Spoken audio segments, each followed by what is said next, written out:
ओम नमः शिवाय। कौन सा फूल शिवलिंग पर चढ़ाने से पुत्र की प्राप्ति होती है?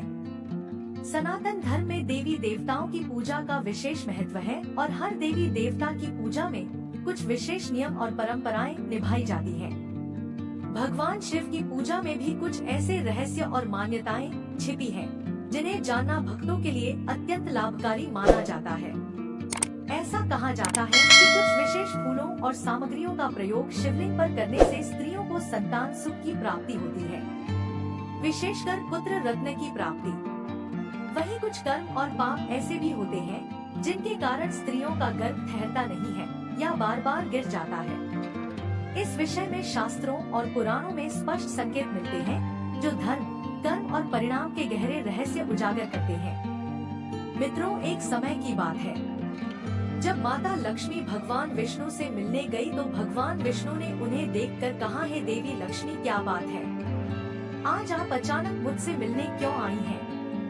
तब माता लक्ष्मी ने कहा, हे प्रभु, आज जब मैं पृथ्वी लोक पर भ्रमण कर रही थी तो मैंने देखा कि कुछ स्त्रियां गर्भवती तो होती हैं, किंतु समय से पहले ही उनका गर्भ गिर जाता है।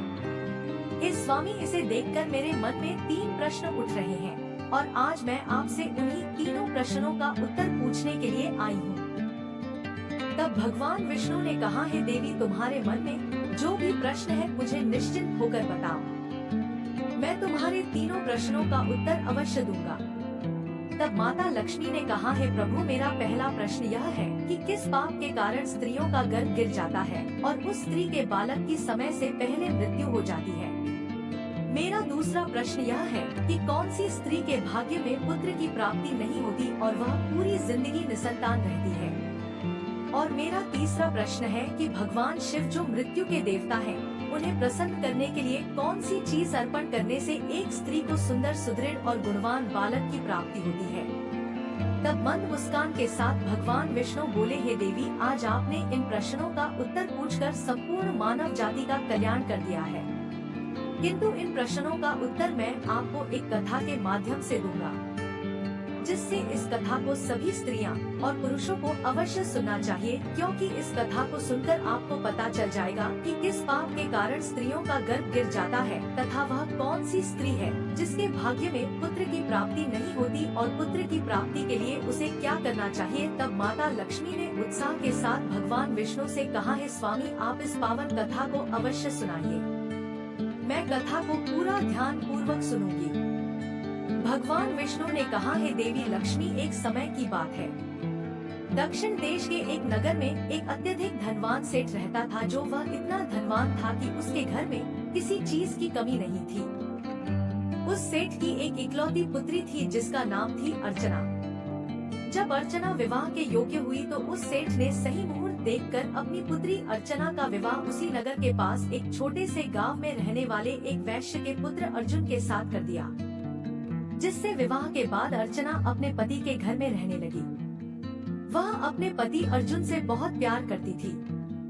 अर्चना की सास का नाम था राधिका। राधिका बहुत ही चालाक और दुष्ट स्वभाव की स्त्री थी। अर्चना ने अपने विवाह के समय बहुत सारा दहेज लाया था, जिसमें सोना, चांदी, घोड़े, गाय, बैल और अनाज शामिल थे। राधिका हमेशा अपनी बहू अर्चना से मीठी मीठी बातें करती और कहती, तुमसे मेरे लिए कुछ और चीजें लाओ ताकि मैं तुम्हें और सम्मानित कर सकूं। अर्चना भी अपने पिता से कहकर सोना, चांदी और अन्य सामान मंगवाती रही और उसके पिता कभी भी उसे नकारते नहीं थे। राधिका का लालच दिन ब दिन बढ़ता जा रहा था और वह पूरी तरह से अर्चना के पिता के संपत्ति पर कब्जा करना चाहती थी, क्योंकि सेठ का कोई पुत्र नहीं था। दोस्तों, काफी दिनों तक यह सिलसिला चलता रहा।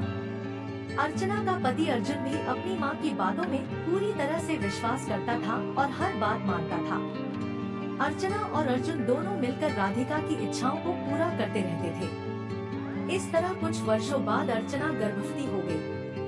जब राधिका ने यह सुना तो वह बहुत खुश हुई। उसने तुरंत ही अर्चना के माता पिता को सूचित किया और साथ में बड़ी बड़ी वस्तुओं की मांग की, जिससे अर्चना के पिता बहुत प्रसन्न हुए और अगले दिन कई प्रकार की मिठाइयाँ, सोने के कंगन और माला लेकर अर्चना के ससुराल पहुँचे।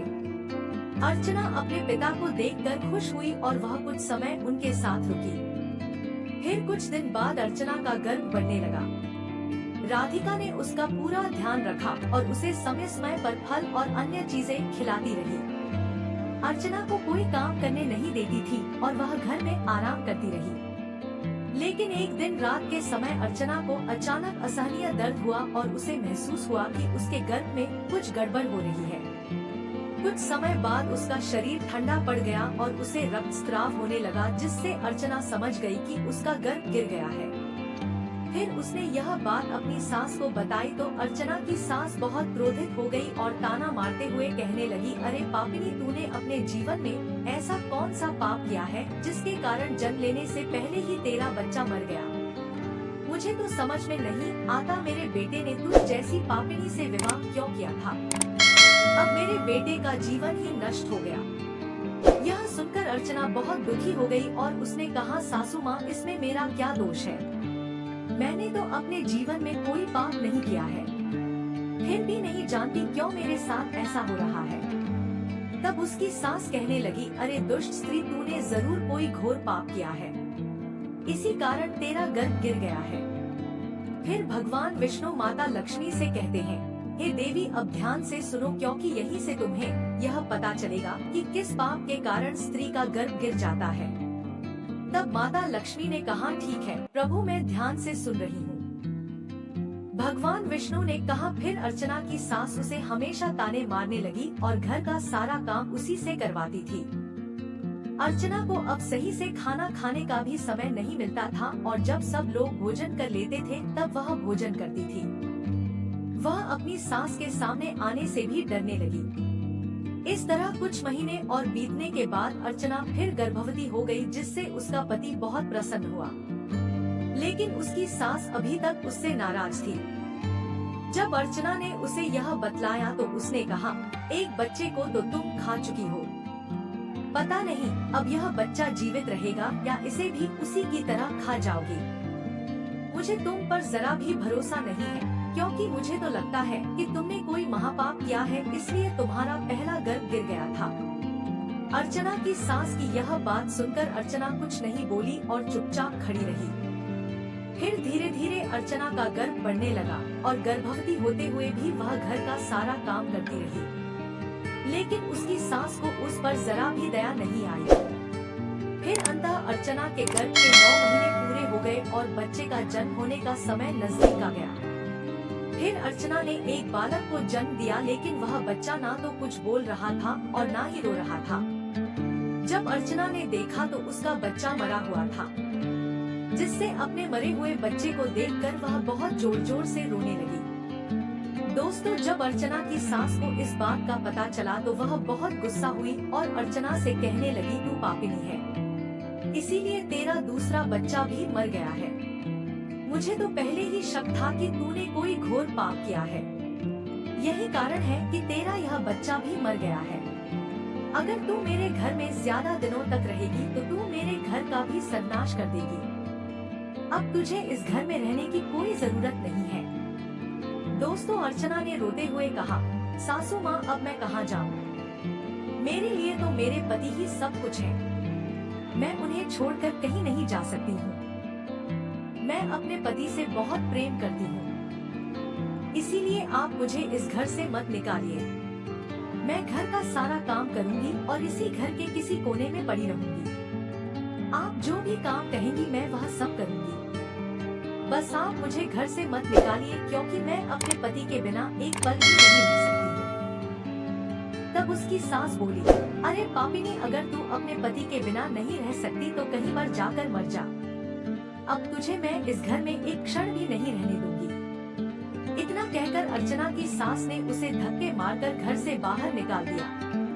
अर्चना घर के बाहर काफी समय तक रोते हुए बैठी रही, लेकिन उसकी सास ने दरवाजा नहीं खोला। फिर अर्चना ने सोचा, अब मुझे यहाँ से अपने मायके ही जाना पड़ेगा। यह सोचकर वह अपने मायके की ओर चल पड़ी। रास्ते में एक जंगल पड़ा और अचानक मूसलाधार बारिश होने लगी, जिससे बारिश से बचने के लिए वह एक पेड़ के नीचे बैठ गई। तभी वहाँ से एक साधु महाराज गुजर रहे थे। जिससे उन्होंने अर्चना को पेड़ के नीचे बैठा देखा और उससे पूछा, तुम कौन हो और इस जंगल में अकेली क्या कर रही हो? तब अर्चना ने कहा, है साधु महाराज, मैं एक बहुत धनवान सेठ की पुत्री हूँ और मेरा विवाह एक वैश्य से हुआ है। मुझे अभी तक पुत्र की प्राप्ति नहीं हुई है। मैंने एक बार गर्भवती होकर गर्भ गिरा लिया था और जब फिर गर्भवती हुई तो मेरा बच्चा पैदा होते ही मर गया। इस कारण मेरी सास ने मुझे घर से निकाल दिया है और अब मैं इस जंगल में इधर उधर भटक रही हूँ। हे मुनिवर, कृपया मुझे कोई उपाय बताइए जिससे मुझे पुत्र की प्राप्ति हो सके। तब साधु महाराज ने कहा, बेटी तुम चिंता मत करो, मैं तुम्हें पुत्र प्राप्ति का उपाय बताता हूँ। यदि तुम इसे पूरी निष्ठा से करोगी तो तुम्हें पुत्र की प्राप्ति अवश्य होगी। ध्यान से सुनो। किसी भी स्त्री को मासिक धर्म के दौरान अपने पति के साथ संबंध नहीं बनाना चाहिए और उसे स्पर्श भी नहीं करना चाहिए। गर्भवती स्त्री को भगवान की पूजा अर्चना करते रहनी चाहिए और उसके मुख पर हमेशा प्रसन्नता होनी चाहिए। गर्भवती स्त्री को कभी भी दुखी या निराश नहीं रहना चाहिए, क्योंकि दुखी रहने से संतान पर बुरा प्रभाव पड़ता है। गर्भवती स्त्री को कभी दूसरों के घर का भोजन नहीं करना चाहिए और जितना हो सके अपने ही घर में रहना चाहिए। उसे कभी भी डरावनी चीजें नहीं देखनी चाहिए, क्योंकि इससे संतान पर बुरा प्रभाव पड़ता है। गर्भवती स्त्री को हमेशा सात्विक और हल्का भोजन करना चाहिए ताकि संतान अच्छे गुणों से युक्त हो। जो स्त्रियां इन नियमों का पालन करती हैं, उन्हें उत्तम पुत्र की प्राप्ति होती है, जबकि जो इन नियमों का उल्लंघन करती हैं, उनका गर्भ गिर जाता है। तब साधु महाराज ने अर्चना से कहा, है पुत्री, अब मैं तुम्हें पुत्र प्राप्ति का उपाय बताता हूँ। इसे ध्यान से सुनो तो तुम्हें पुत्र की प्राप्ति होगी। अर्चना ने नम्र स्वर में कहा, जी महाराज। फिर साधु महाराज ने कहा, किसी भी स्त्री को पुत्र प्राप्ति के लिए मासिक धर्म के पहले 4 दिनों में पतिव्रता से मिलन नहीं करना चाहिए। ऐसा करने से दुराचारी पुत्र जन्म लेता है। यदि 5वीं रात्रि में मिलन किया जाए तो पुत्री होती है। 6ठी रात्रि में मिलन से उत्तम पुत्र की प्राप्ति होती है। 7वीं रात्रि में मिलन करने से वध्या पुत्री होती है और 8वीं रात्रि में मिलन करने से बलशाली पुत्र की प्राप्ति होती है। 9वीं रात्रि में मिलन करने से सुंदर कन्या प्राप्त होती है और 10वीं रात्रि में मिलन से विद्वान और श्रेष्ठ पुत्र प्राप्त होते हैं। दोस्तों, साधु महाराज ने आगे कहा, 11वीं रात्रि में मिलन से सुंदर आचरण वाली कन्या होती है। 12वीं रात्रि में मिलन से गुणवान पुत्र, 13वीं रात्रि में लक्ष्मी स्वरूपा पुत्री और 14वीं रात्रि में मिलन से गुणवान, बुद्धिमान तथा बलशाली पुत्र प्राप्त होता है। अर्चना ने इन सभी नियमों को ध्यान से सुना और कहा, धन्यवाद महाराज, मैं इन नियमों का पालन करूंगी। तभी साधु महाराज ने कहा, है बेटी, एक और महत्वपूर्ण बात बताता हूँ। भगवान शिव और माता पार्वती के संवाद में संतान संबंधी कुछ रहस्य प्रकट होते हैं। भगवान शिव ने कहा था कि जिन स्त्रियों को बार बार पुत्र प्राप्ति में विघ्न आ रहे हो, उन्हें धतूरे के फूलों से शिव की पूजा करनी चाहिए। धतूरा शिव को प्रिय है। यदि शिवरात्रि के दिन लाल डंठल वाले धतूरे के फूलों की माला भोलेनाथ को अर्पित करके पुत्र प्राप्ति की कामना की जाए तो महादेव प्रसन्न होकर योग्य पुत्र प्रदान करते हैं। अर्चना ने पूरी बात सुनी और मन में ठान लिया कि वह इन उपायों को अपनाएगी। फिर एक दिन अर्चना का पति उसे ढूंढते हुए जंगल में आता है और कहता है, तुम यहाँ क्या कर रही हो? चलो घर चलो। तब अर्चना ने अपने पति को सारी बात बताई और कहा, मैं घर नहीं जाऊंगी। जब तक मुझे पुत्र की प्राप्ति नहीं हो जाती, हम इसी जंगल में रहेंगे। फिर उसका पति भी उसके साथ जंगल में कुटिया बनाकर रहने लगा। दोस्तों, अर्चना ने मासिक धर्म की 14वीं रात को पति से मिलन किया और वह गर्भवती हो गई। गर्भवती होते हुए भी वह जंगल में रहती थी, जबकि उसका पति लकड़ी लाकर उनका भोजन तैयार करता था। इस तरह 9 महीने बीत गए। अर्चना प्रतिदिन पूजा और शिवलिंग पर धतूरे के फूल चढ़ाने का कार्य करती थी। फिर समय आने पर अर्चना को एक उत्तम पुत्र की प्राप्ति हुई और दोनों पति अत्यंत खुश हुए। अर्चना का पति कहा, चलो अब घर चलते हैं, क्योंकि अब तुझे पुत्र प्राप्त हो चुका है। तेरी सास को अब कोई ताना नहीं मिलेगा। वे दोनों घर लौटे। फिर अर्चना की सास ने देखा कि अर्चना के पास एक पुत्र है और यह देखकर वह बहुत खुश हुई। वह अर्चना से पूछने लगी, तुझे पुत्र कैसे हुआ? तब अर्चना ने कहा, सासू माँ, जब आपने मुझे घर से निकाला था तब मैं जंगल में चली गई थी। वहाँ मुझे एक ज्ञानी साधु महाराज मिले थे। उन्होंने मुझे पुत्र प्राप्ति का उपाय बताया था। उसी उपाय से मुझे पुत्र प्राप्त हुआ।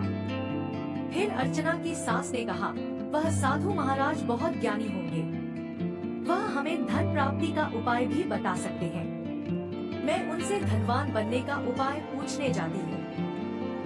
तब अर्चना ने कहा, नहीं माँ जी, आप वहाँ मत जाइए, क्या पता वह साधु महाराज वहाँ हो या ना हो। दोस्तों, लेकिन अर्चना की सास ने कहा, नहीं तुम चुप रहो, ऐसे साधु तिलस्मी होते हैं, मैं जरूर जाऊंगी और धन प्राप्ति का उपाय पूछ कर आऊंगी। फिर उसकी सास जंगल में पहुंच गई, जिससे अचानक उसे एक शेर दिखाई दिया और वह डरकर शेर से कहने लगी, तुम मुझे क्यों खा रहे हो? मुझे खाकर तुम्हें क्या मिलेगा? शेर ने कहा, तू दुष्ट स्वभाव की स्त्री है, इसलिए मैं तुझे खा जाऊंगा। यह कहकर शेर ने उसे मारकर खा लिया। फिर यमराज के दूत उसे यमलोक ले गए और यमराज के सामने खड़ा कर दिया। चित्रगुप्त ने उसके जीवन का लेखा जोखा देखा और कहा, इस स्त्री ने अपने जीवन में बहुत पाप किए हैं। उसने अपनी बहू के साथ अत्याचार किया, उसे गर्भवती होते हुए भी घर का सारा काम करने को मजबूर किया।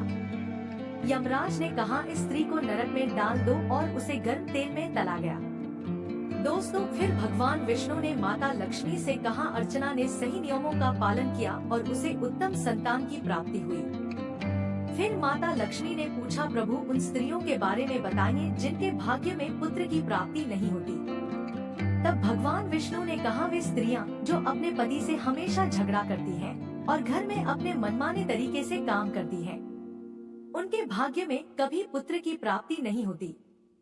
वे स्त्रियां यदि अपने पतियों का आदर और सम्मान करें तो उन्हें भी पुत्र की प्राप्ति होगी। तो दोस्तों, यह थी आज की कथा। मैं आशा करता हूँ कि आपको यह कथा पसंद आई होगी। वीडियो को लाइक जरूर करें और कमेंट में जय श्री कृष्ण अवश्य लिखें। साथ ही चैनल को सब्सक्राइब करना न भूलें। आप सभी